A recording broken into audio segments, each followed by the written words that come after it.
Olá, o tema da nossa aula de hoje é o cenário de marketing. Nós vamos tentar entender como esse cenário impacta significativamente no nosso sucesso ou no nosso fracasso quando a gente está pensando a gestão de marketing. Nós vamos fazer um exercício de memória, vamos voltar para o início da década de 90 e entender as transformações que aconteceram na nossa economia, no nosso mercado e como isso pode nos ajudar a trabalhar a gestão de marketing. Como que um perfeito entendimento do cenário me capacita a trabalhar as ferramentas de gestão de marketing que eu tenho hoje disponíveis. Enfim, a gente não precisa fazer um exercício muito grande de memória. Basta só nós relembrarmos alguns fatos que aconteceram no cenário.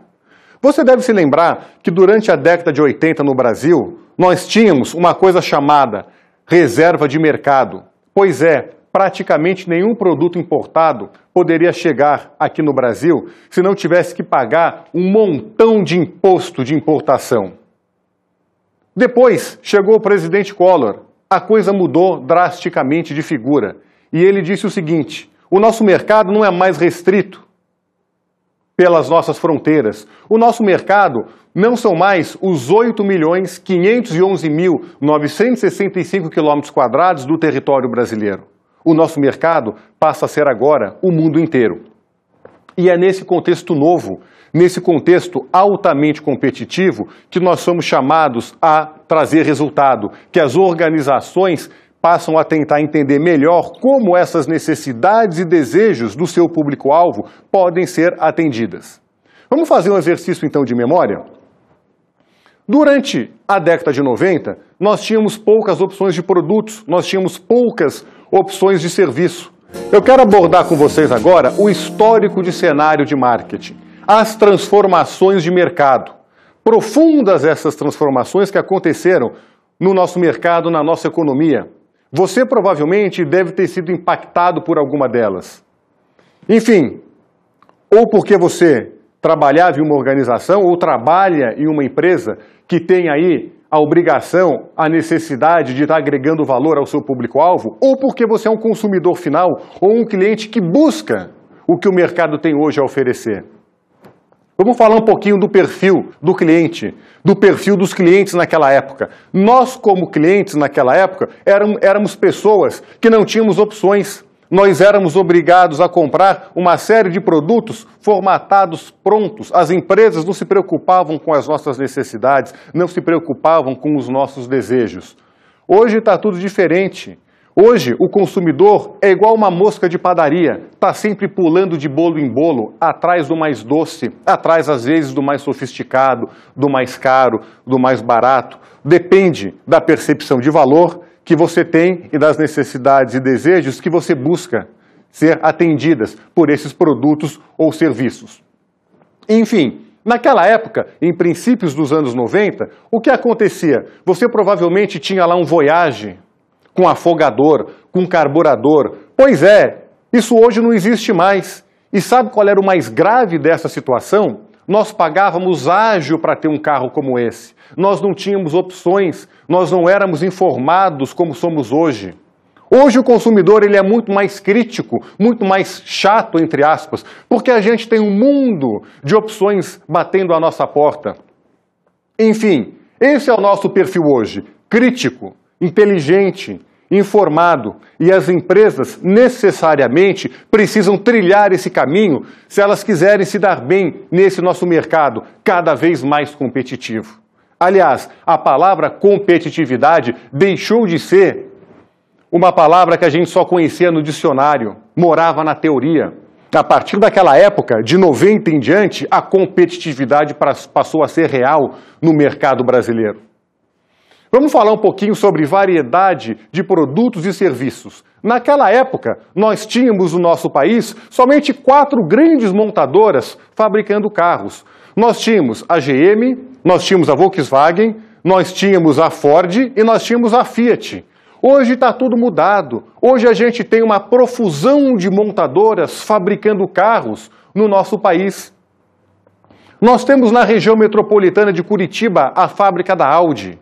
Vizinha à fábrica da Audi, nós temos a fábrica da Renault. Em Goiás, no interior de Goiás, nós temos lá em Catalão a fábrica da Mitsubishi, nós temos a fábrica da coreana Hyundai, nós temos no estado de São Paulo, na cidade de Indaiatuba, a 100 quilômetros da capital, a fábrica da Toyota, que no princípio dos anos 2000 investiu 350 milhões de reais na nossa economia. Nós temos no Rio de Janeiro, na cidadezinha de Porto Real, a 120 quilômetros do Rio de Janeiro, a fábrica da Citroën, em conjunto com a Peugeot, que investiram 1 bilhão de reais na nossa economia durante a segunda metade dos anos 90. Olha a quantidade de opções que nós temos agora enquanto consumidor. Nós temos Mercedes sendo fabricado no Brasil. Enfim, olha a quantidade de montadoras que passaram a acreditar no nosso país. E aquela competitividade passa a ser até alguma coisa super favorável quando eu estou na posição de cliente. E um desafio cada vez maior a essas empresas, de tentar entender esse cenário e verificar que tipo de ferramenta dentro da minha gestão de marketing é mais útil e vai ser mais eficaz nesta eterna busca de resultado e nessa eterna busca de trazer o cliente para dentro da sua companhia. Enfim, a gente não precisa ficar restrito ao mercado de automóveis. Vamos falar de telefone celular.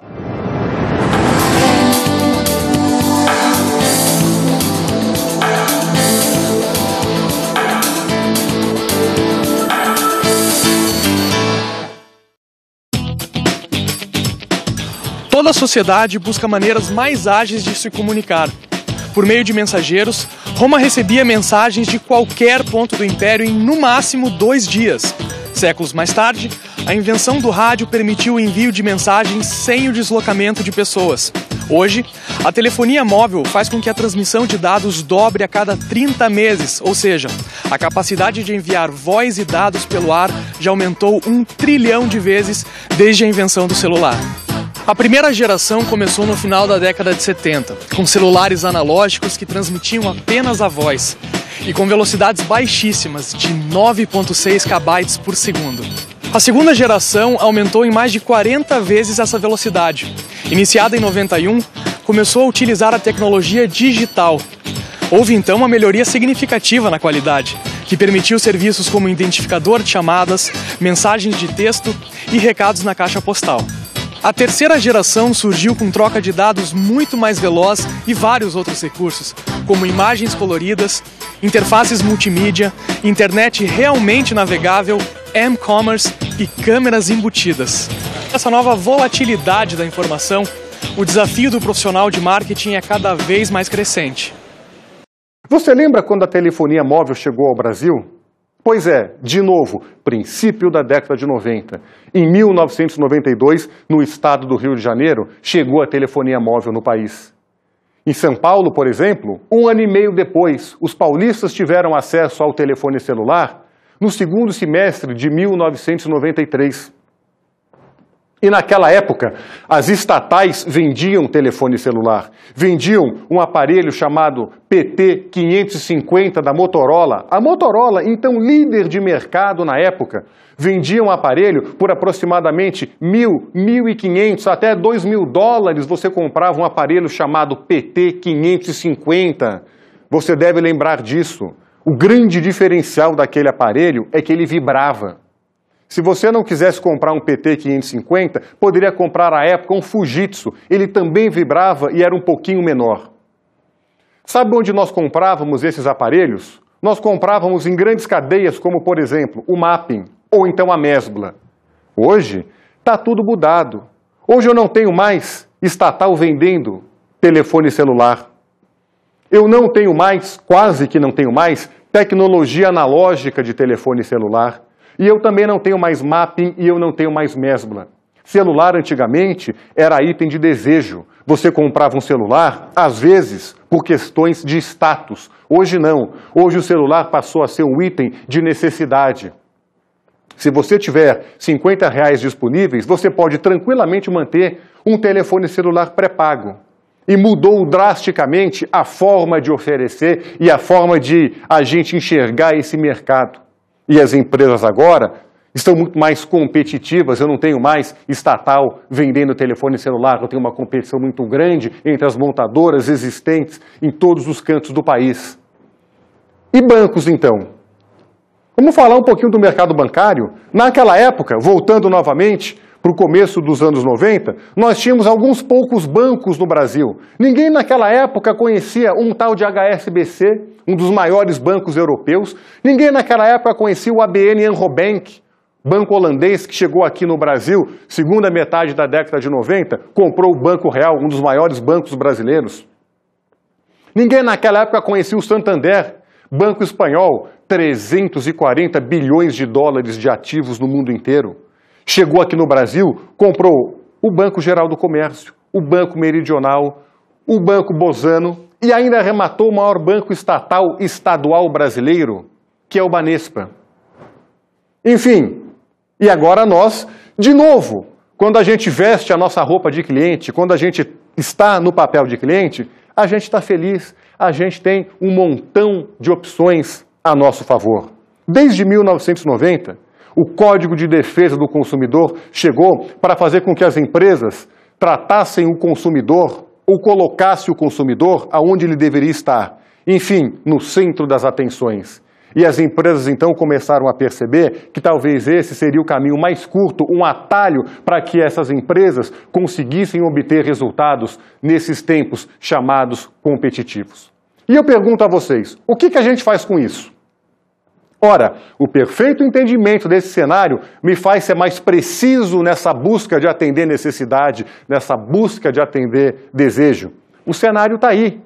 O cenário está aí para quem quiser enxergar esse cenário. O que a gente precisa fazer é uma leitura precisa, é bater uma fotografia precisa desse diagnóstico. É, enfim, olhar as peculiaridades do seu mercado, as características únicas da sua região e perceber o que é que eu faço com isso. Como é que eu transformo isso em coisas tangíveis, favoráveis, não só à minha organização, mas também àquele público-alvo que pretende comprar os produtos e serviços que eu estou oferecendo.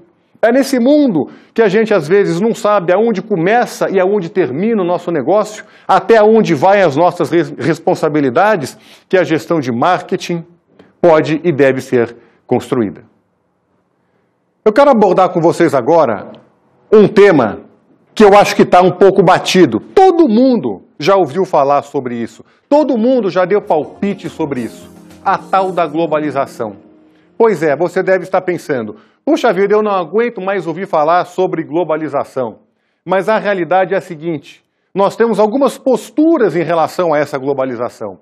Você talvez possa ficar resistente a essa questão de globalização. Você lembra? Durante o finalzinho da década de 90, começo dos anos 2000, um agricultor francês chamado José Bové, que vinha para o Brasil, ia lá para Porto Alegre, no fórum social que acontecia na cidade, quebrar McDonald's, protestar contra a globalização, fazer arruaça. O cidadão quase foi expulso do país. Pois é, nós podemos adotar uma postura como esta. Ou então entender que esta globalização veio para ficar. E que eu sou obrigado, em determinados momentos, a me adaptar a essa globalização, entender os limites dessa globalização e o que ela pode fazer para a minha empresa. Afinal de contas, a globalização está moldando a forma como a gente entende o mercado a partir de hoje. Tem um cidadão chamado Thomas Friedman. O Thomas Friedman escreveu um livro no finalzinho dos anos 90 chamado O Lexus e a Oliveira. Ele fala do seguinte, traça um paradoxo entre o novo e o velho. Ele, quando fala do Lexus, aquela marca de carro de luxo da Toyota, ele traça um panorama tratando então das vantagens e desvantagens do novo. E quando ele olha para a Oliveira, ele traça então um panorama tratando das vantagens e desvantagens do velho, como a oliveira, a árvore mais antiga do mundo. E ele escreveu um livro onde ele procura explicar um pouquinho, na visão dele, a globalização. E ele conta uma história muito interessante no livro dele, que é a seguinte. Ele estava folheando uma revista, uma certa ocasião, quando ele se deparou com uma propaganda de uma máquina de fotografia digital da Sony. Até então ele não sabia que a Sony fazia máquina de fotografia digital. Ele se espantou, porque até então ele acreditava que a Sony vendia somente aparelho de som e CD. Mas ele pensou um pouquinho e imaginou. Eu acho que pode ser sim. A Sony não está no mercado da digitalização? Ora, tudo que é digitalizável, em princípio, pode ser negócio da Sony. Digitalizar nada mais é do que eu transformar informação em um montão de zeros e um montão de uns, digitalizar isso em um CD, na forma de imagem, na forma de som, e está resolvido o problema. Pois é, eu acho que a Sony realmente não faz somente aparelho de som em CD, mas a Sony também pode fazer máquina de fotografia digital. Imediatamente ele pensou em quem? Na Kodak. O que a Kodak deve estar pensando a respeito da Sony agora querendo fazer máquina de fotografia digital? E o pessoal da Kodak disse o seguinte: nós não estamos preocupados com a Sony, porque o que a gente faz realmente é oferecer soluções computadorizadas aos nossos clientes. Então o Thomas pensou, espera um pouquinho só, a Kodak está me dizendo agora que o negócio dela é oferecer soluções computadorizadas? Soluções computadorizadas, até onde eu sei, é um negócio daquelas grandes empresas de computador, como por exemplo a HP e a Compaq, que hoje são uma única organização faturando aí aproximadamente 80 bilhões de dólares, vendendo tinta de impressora e outras coisas mais. Enfim, o que será que o pessoal da Dell está pensando a respeito da Kodak, que está dizendo por aí que o negócio dela são soluções computadorizadas? E o pessoal da Dell falou o seguinte: nós não estamos preocupados com a Kodak, porque o nosso negócio são soluções empresariais. O computador é simplesmente um meio que nós temos para atingir essas soluções empresariais. E o Thomas pensou imediatamente em quem? Naquelas grandes empresas de consultoria, como por exemplo a Pricewaterhouse, KPMG, Trevisan, Ernst Young, Accenture. Pois é, essas grandes consultorias não se ocupam somente de entregar declaração de renda de pessoa jurídica a cada ano, mas elas também fazem consultorias tributárias, enfim, oferecem soluções empresariais. E o pessoal das consultorias disseram o seguinte: nós não estamos preocupados com o pessoal da Dell, dizendo que está chegando no mercado oferecendo soluções empresariais. Nós estamos preocupados com esses bancos de investimentos americanos, como, por exemplo, o JP Morgan, Merrill Lynch, Morgan Stanley, que estão chegando em economias emergentes como o Brasil, oferecendo não somente as melhores alternativas de investimentos financeiros, mas também uma consultoria tributária gratuita para minimizar a incidência do tributo no lucro que você tem na sua aplicação financeira. O Thomas, então, já estava completamente confuso quando a esposa dele deu uma dica fantástica para ele. Vê se você vai numa livraria, compra um livro sobre globalização e vê se você entende um pouquinho melhor sobre esse assunto. E digo mais, ela falou, você não precisa nem sair de casa para comprar esse livro. Você pode entrar, por exemplo, no site da Amazon.com e comprar o livro que você quiser sobre globalização. De fato, ele obedeceu à mulher, entrou no site da Amazon, e qual não foi a surpresa dele quando ele percebeu que a Amazon não vendia somente livros, mas a Amazon também vendia aparelho de som e CD. E imediatamente ele pensou, ué, mas esse aí não era o negócio da Sony? Pois é nesse mundo confuso, em alguns momentos até angustiante, que nós somos obrigados a gerar resultado. Às vezes nós não sabemos os limites corretos, até onde a gente pode ir e o que a gente deve fazer. Enfim, é como se você tivesse colorido um retângulo hoje e respeitando as bordas deste retângulo. E você, do dia para a noite, passa a descobrir que o que vale agora é você ultrapassar as bordas desse retângulo. E o que vai valer agora é você rabiscar para fora dos limites do retângulo. É isso que a gente precisa levar em consideração quando a gente faz uma leitura do cenário. Até que ponto vale a pena eu pintar fora do retângulo? Até que ponto vale a pena eu gerar um nível de inovação e criatividade dentro da minha organização? Será que o meu público-alvo está disposto a absorver esse nível de competitividade, esse nível de inovação e transformá-los em valor percebido? Esse é o nosso grande desafio. O cenário, ele num primeiro momento, pode ser igual para todos. O que vai fazer a diferença é a forma como você vai trabalhar daqui para frente, de acordo com as premissas e as variáveis que você está enxergando dentro deste cenário. Mas nada disso vale se a gente não conseguir trabalhar uma variável altamente importante e também bastante subjetiva, a sua capacidade de perceber. Nada do que a gente está falando até agora vale se você não tem a sua capacidade de perceber apurada, se você não consegue perceber oportunidades e ameaças dentro deste cenário. Talvez algumas pessoas tenham uma capacidade de percepção maior do que outras. Nem todo mundo consegue fechar o olho e idealizar uma situação ideal dentro do seu negócio. Nem todo mundo consegue enxergar a festa antes de ela estar pronta. É sobre isso que eu estou falando. Enfim, para ilustrar esse nosso papo sobre percepção, eu gostaria que vocês prestassem atenção ao que está sendo projetado na tela. Pois é uma pergunta. Eu gostaria que, em alguns segundos, você tentasse selecionar a figura diferente de todas essas que vocês estão vendo na tela. Vocês têm aí 5 figuras.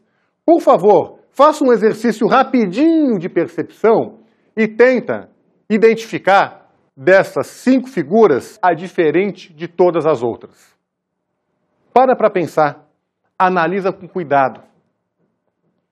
Se você respondeu a alternativa A, você acertou. Eu sei, talvez no primeiro momento tem gente que não acha nada. Se você não acha nada, está em dúvida, trata de achar alguma coisa. Tem 5 para você escolher. Mas quem respondeu a letra A acertou. Quem respondeu a letra B também acertou. Assim como quem respondeu a C, a D e a E. Pelo motivo mais simples e óbvio do mundo, que todas as figuras são diferentes. Só que nós somos condicionados a acreditar que somente existe uma única resposta correta. O vestibular faz isso com a gente. Selecione a alternativa que mais se parece com a afirmativa acima. E você lá tem 5 alternativas. Quem disse para você que eu preciso colocar o cabeçalho, a data, no canto superior esquerdo de uma folha, no canto superior direito? Imagina lá, São Paulo, 1º de janeiro de 2050. Salvador, 1º de janeiro de 2050, e você coloca lá o cabeçalho no canto superior esquerdo ou direito da folha. Por que eu não posso colocar no meio? Por que eu não posso colocar embaixo? Convencionou-se dessa forma. E a gente acaba sendo tolhido da nossa capacidade de ser criativo desde o momento que a gente nasce. O ser humano nasceu 0 quilômetro. Nós nascemos 100% criativos. Mas nós, ao longo da nossa existência, somos tolhidos da nossa capacidade de ser curioso, de botar o dedo, ser criativo. Sabe por quê? Menino, não bota a mão aí. Se você botar a mão aí, bicho-papão vai te pegar. Se você botar a mão aí, o homem do saco está chegando. E nós somos tolhidos da nossa capacidade de conhecer o mundo, de perceber. E a gente precisa fazer um sério exercício de ser mais criativo e de fazer com que a nossa capacidade de perceber venha à tona, porque a gente tem uma grande chance nesse momento de idealizar uma situação ideal, aonde eu quero chegar, como eu vou trabalhar esta competitividade de acordo com as informações disponíveis dentro do cenário. Eu quero falar com vocês agora e abordar um tema bastante interessante, que é o cenário competitivo do futuro. Horas, também eu acho que não tem validade nenhuma a gente ficar só olhando para trás. Olhar para trás só vale para quando a gente tem claro qual é o caminho que a gente quer trilhar daqui para diante. Enfim, a gente pode olhar para trás, mas não podemos esquecer nunca de olhar para frente. Olhar o cenário é um exercício de você olhar para o passado, olhar para o presente e olhar para o futuro. A Olivetti, por exemplo. Todo mundo já deve ter ouvido falar da Olivetti, aquela empresa italiana que durante a década de 80 fazia no Brasil máquinas de escrever. Hoje a Olivetti praticamente não existe no Brasil, mas a Olivetti está viva no mundo inteiro como uma das donas da TIM, grande operadora de telefonia celular, telefonia móvel aqui no Brasil. Pois é, o mercado é dinâmico, o mercado muda, as empresas exploram determinadas oportunidades em alguns mercados, deixam de existir em outros mercados e assim por diante. Mas o que pauta essa nossa conversa sobre o cenário competitivo do futuro é a seguinte pergunta: o que a sua companhia tem que estar fazendo nos próximos 5 anos para se manter competitiva? Você já parou para pensar nisso? O que o McDonald's, uma das maiores cadeias de fast food no mundo, precisa fazer para se manter competitivo? O que vende o McDonald's? Não tem segredo. O McDonald's vende 2 hambúrgueres, alface, queijo molho especial, cebola picles do pão com gergelim. Você entra numa rede do McDonald's, uma lanchonete do McDonald's, e você compra lá sanduíche, batata frita, milkshake e refrigerante. E eu pergunto a vocês, o que vocês acham que o pessoal do McDonald's vai ter que estar fazendo nos próximos 5 anos, por exemplo, para se manter competitivo? Já começaram a mudar. Hoje você entra numa rede do McDonald's, você compra maçã, você toma Nescau, você come um pão de queijo, você lê uma revista. Nos McCafés, pois é, em grandes cidades, em grandes centros urbanos, o McDonald's tem colado à loja tradicional dele o tal do McCafé. Pois é, a fila anda, as coisas mudam, a dinâmica de mercado passa a ser completamente diferente. E essa pergunta não é uma pergunta que vai me trazer um diferencial. O que é que você vai ter que estar fazendo daqui a 5 anos? Mas é uma pergunta que vai pautar se você sobreviveu ou não a essa onda de competitividade e de incerteza que a gente enxerga no mercado mundial como um todo. Uma certa ocasião, eu tive a oportunidade de escutar de um diretor de uma grande empresa farmacêutica, de um grande laboratório, a seguinte afirmação. Ele disse que nos próximos anos, metade do faturamento da empresa dele viria de produtos que hoje ele não comercializava. Imagina o nível de inovação que uma empresa como essa precisa ter. Imagina só dizer que um laboratório, por exemplo, como a Pfizer, um dos grandes laboratórios farmacêuticos do mundo, que fatura aproximadamente 45 bilhões de dólares no mundo inteiro, dizer que metade desses bilhões virão de coisas e de produtos que hoje não existem. Imagina o desafio, a pressão, como é que trabalha a área de pesquisa e desenvolvimento dessa empresa para fazer essa afirmação se tornar realidade. A 3M, todo mundo conhece a 3M, é a empresa do Post-it, Minnesota Mining and Manufacture, fundada em 1902 nos Estados Unidos. Pois é, a 3M tem uma filosofia que diz o seguinte, 25% do faturamento dela necessariamente virão de produtos inventados de 4 anos para cá. Olha o nível de inovação que esse pessoal precisa manter para conseguir agregar valor aos seus clientes. E eu faço a pergunta novamente. Você já parou para pensar um pouquinho a respeito disso? Você já parou para pensar se o teu mercado ele é realmente bastante competitivo? Você já parou para pensar se o seu produto sobrevive no ano que vem? Você já parou para pensar qual é a perenidade que a sua organização tem hoje no mercado? Se você vai conseguir ter mais clientes no futuro? Por isso que é muito importante a gente olhar o cenário. Por isso que é muito importante você ficar atento a essas mudanças de cenário. O cenário é algo dinâmico. Muda todo santo dia. Para bom, para ruim. A gente está sujeito a uma série de variáveis incontroláveis no nosso meio ambiente que impactam significativamente o seu sucesso, o seu resultado e a chance até mesmo de você fracassar. O mais importante é que entender o cenário depende bastante da sua organização, depende bastante da forma como você está estruturado. E aí, nós temos um montão de ferramentas de marketing que pode nos ajudar a entender esse mercado, que pode nos ajudar a traçar ou nos levar a uma situação mais segura no futuro. Esse futuro pode ser amanhã, daqui a 1 ano, daqui a 10 anos. Depende do seu mercado, depende da sua área de atuação e do seu público-alvo.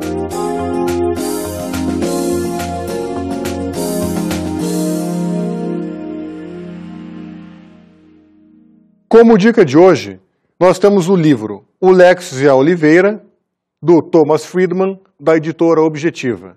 É um livro grandão, não é um livro pequeno, mas é um livro super legal, super interessante, se você quiser entender um pouquinho sobre a dinâmica da globalização.